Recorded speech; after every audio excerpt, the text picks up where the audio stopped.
So Q1 Q2ன்னு 2 point charges consider பண்ணிக்கிட்டோம். ரெண்டுக்கு இடையில இருக்கிற டிஸ்டன்ஸ் வந்து R.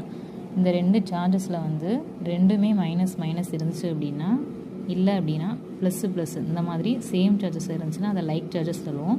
லைக் சார்ஜஸ்க்கு இடையில இருக்கிற ஃபோர்ஸ் வந்து எப்படின்னா ரிப்பல்சிவாக தான் இருக்கும், ரிப்பல் தான் பண்ணும்.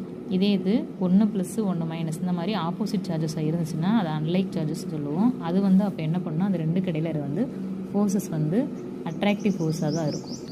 ஸோ இங்கே வந்து நம்ம கன்சிடர் பண்ணிக்கிட்டது ரிப்பல்சிவ் ஃபோர்ஸாக கன்சிடர் பண்ணிக்கிட்டோம். ரெண்டுமே ப்ளஸ் இல்லைனா ரெண்டுமே மைனஸ் அந்த மாதிரி இருந்துச்சுன்னா ரெண்டுக்கு இடையில இருக்கிற எலக்ட்ரோஸ்டாட்டிக் கூலும் ஃபோர்ஸ் எப்படி இருக்கும் அப்படின்னா, ரெண்டு சார்ஜஸோட ப்ராடக்ட்டுக்கு டைரக்ட்லி ப்ரொபோஷனலாகவும், அதே மாதிரி ரெண்டு சார்ஜஸ்க்கு இடையில இருக்க டிஸ்டன்ஸோட ஸ்கொயர் வேல்யூக்கு இன்வெர்ஸ்லி ப்ரொபோஷனலாகவும் இருக்குன்னு சொல்கிறாங்க. இங்கே ப்ரொபோஷனாலிட்டி கான்ஸ்டன்ட் வந்து கேன்னு வரும். கேவோட வேல்யூ என்ன அப்படின்னா 1/4πε0. ε0 அப்படின்றது என்ன அப்படின்னா பெர்மிட்டிவிட்டி ஆஃப் ஃப்ரீ ஸ்பேஸு. இதோட வேல்யூ என்ன அப்படின்னா 8.854 × 10⁻⁻12 c² n⁻⁻1 m⁻⁻2 அப்படின்பாங்க. சரியா? சப்போஸ் வந்து உங்களுக்கு அந்த யூனிட் தெரியல அப்படின்னா என்ன பண்ணலாம்னா, ஃபோர்ஸுக்கு உங்களுக்கு தெரியும், ஃபோர்ஸோட யூனிட் என்னது, நியூட்டன் அப்படின்றது தெரியும். அதே மாதிரி சார்ஜஸோட யூனிட் Q1 Q2 நம்ம யூஸ் பண்ணியிருக்கோம் இல்லையா, இதோட யூனிட் வந்து என்ன அப்படின்னா கூலும் அப்படின்றது தெரியும்.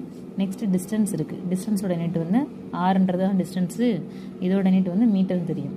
சப்போஸ் இந்த எப்சிலானோட வேல்யூ தெரியலை அப்படின்னா நம்ம இதை யூஸ் பண்ணி கண்டுபிடிச்சிக்கலான்னு சொல்கிறேன். அது எப்படி அப்படின்னா, ஸோ ஃபார்முலா வந்து F = K × Q1 Q2/R².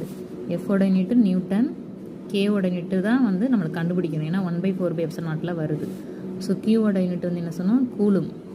இது வந்து metre m². So K = 1/4πε0. So இதில் வந்து என்ன பண்ணுவீங்க, 1/4πε0 இதில் சப்ஸ்டிட் பண்ணுறோம்.